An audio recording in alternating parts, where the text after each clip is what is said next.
Hello parents, my name is Dr. Meenakshi S Kher. I am blessed to be the mother of an 18-year-old adult and a pediatric dentist for over 25 years. And in my work with parents for close to 3 decades, I have understood that to have a child at home who is a fussy eater can be a source of extreme distress for the parent.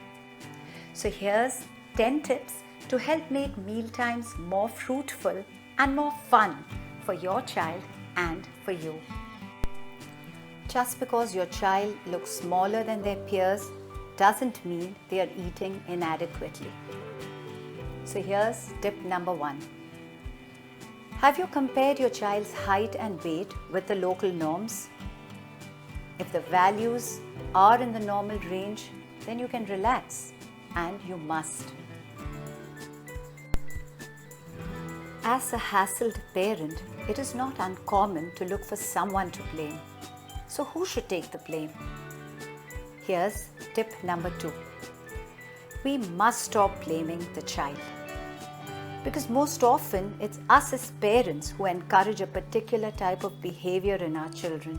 It's usually us, it's not them. Tip number 3. Involve your child in the run-up to the meal.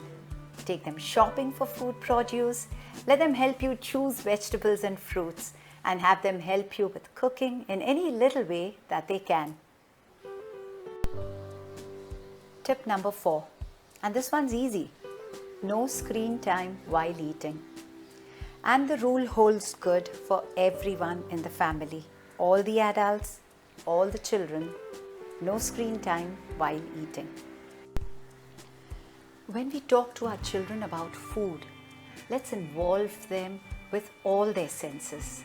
So tip number 5, don't only discuss how the food tastes. Talk about how it feels to their fingers, how it looks, the colors, the texture. Is it smooth? Is it sticky? Is it hard or soft? Your child will discover the wonders of a mealtime spent with you. Tip number 6, make meal times family times. And now that the screens have been put away, that should be easy and fun to share your day with each other while you enjoy your meal. Tip number 7, a bribe never works.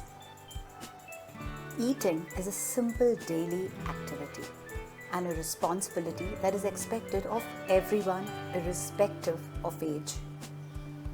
When we bribe a child, we teach them to expect a reward for very basic behavior, and that is not something that we want to inculcate in a child. Another issue that troubles parents a lot is, how do I know if my child has eaten enough? And to help you, here's tip number 8. Let your child decide how much to eat. You will decide what they will eat, where they will sit down to have their meal, what time of the day they will eat. But how much to eat should be left to the child, because only they know how hungry or how full they feel. And we must learn to respect their ability to decide. Even as adults, we take a while to get used to the new, and it's no different with children. So tip number 9. Be patient when you introduce new foods to your child. They may need a while to get used to the smells, the texture, the taste. So offer them the same food a couple of times and give them time to accept it.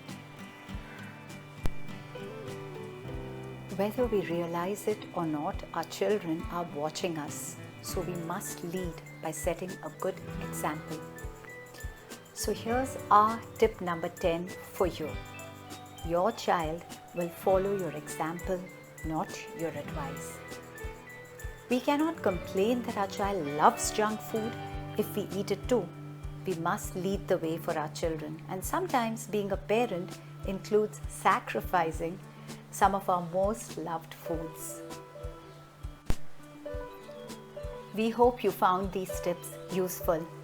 Bringing them to you made me want to be the mother of a little baby all over again. As parents, we can be very harsh on ourselves.